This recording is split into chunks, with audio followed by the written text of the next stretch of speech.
The economy's in the tank, folks. Inflation's surging. Don't believe the Biden administration hype. And Democrats want to raise your taxes, taking more money out of your wallets and giving it to them, making the American dream harder and harder to reach. That seems to be their specialty. Joining me now is entrepreneur Patrick Bet-David and former Vanderbilt University professor Dr. Carol Swain. You know, Patrick, I'll go to you first. You're an entrepreneur. You've got a great story. If you could tell us a story, we'd appreciate it. But it seems like the swampy government is doing everything they can to make sure stories like yours never happen again.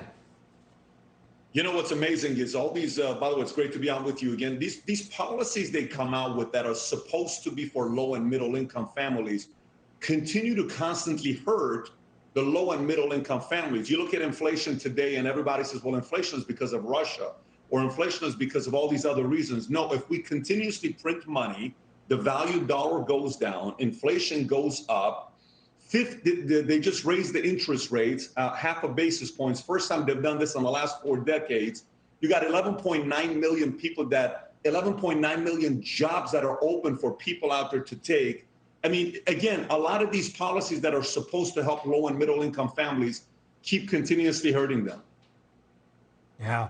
Carol, you have an amazing story. If you could share it with the audience, it's a real rags to riches story about some of your struggles. And are you afraid that the American dream that you utilize to get to this position of success in your life isn't going to be available for the next generation? I am afraid that it will not be available because of the messages that we send young people. I was born in the rural South, one of 12 children, dropped out of school after completing the 8th grade, married at 16, later got a high school equivalency, went to a community college and got the first of 5 college and university degrees. I worked while I was in school. I graduated with honors with my bachelor's degree, and I became a professor at Princeton University. I earned early tenure. I won national prizes. I've been cited by the U.S. Supreme Court. I've had national appointments. I have lived the American dream, and I too am an entrepreneur. I left academia and I started my own businesses where I have been quite successful. And so that's what America is all about.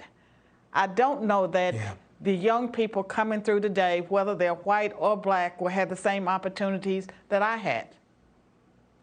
Yeah, let's hope we can fix this. Patrick, back to you. Again, being an entrepreneur, you know very well, you're a man of ideas. We're an ideas economy. You know, listen, anyone can build rubber dog toys, okay? That's not what we do in the United States. What we do is we have intellectual capital here that's worth more than anything. What really concerns me is the inflation crisis on top of an education crisis. We may really be destroying that intellectual capital for the next generation.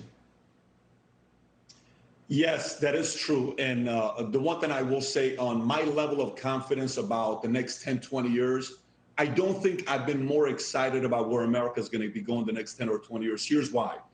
When you start bullying the low and middle income families and the guys that are making the engine of America work, people show up out of nowhere. So we just saw what happened with Elon Musk, an immigrant who ends up buying Twitter, and people have lost their minds with what's going on with Twitter. But that's a form of what happens when you try to bully the average person with a dream. So here's where I'm at. I think when we have a time like this, when there's a lot of problems and challenges, the hero becomes more clear. The entrepreneur, the innovator, the person that's willing to solve the problem is going to get more clear. So when COVID took place and a lot of people started asking Harvard, hey, Harvard, since you're not allowing people to be on campus, are you willing to lower the tuition? Instead of $50,000, can we pay $20,000? Can we pay $10,000? What does Harvard do? Harvard says, no, the value of Harvard is still $50,000 and you have to do it and it's still the same price, even though it's Zoom. You know what the market said? I don't think this is working. Harvard's sitting on $40 billion of endowment. They could pay every single tuition of their students for the next 100 years, but they're not willing to do it. So who does this affect? You got 5 organizations, the institution, which is colleges. You got the government, you got the lender, you got the student, you got the parent. Who gets shafted? I hate to use that word. Student and the parent is getting hurt. The institution is loving it because they're cashing checks. The government got involved when they started doing Sally Mae's. So who gets left behind? The student and the parent. But people are starting to realize, and they're making adjustment. Capitalism works, innovation works, everyone's going to adjust, and the bullies are going to pay the biggest price. Patrick, Carol, thanks so much for sharing your stories. We really appreciate it.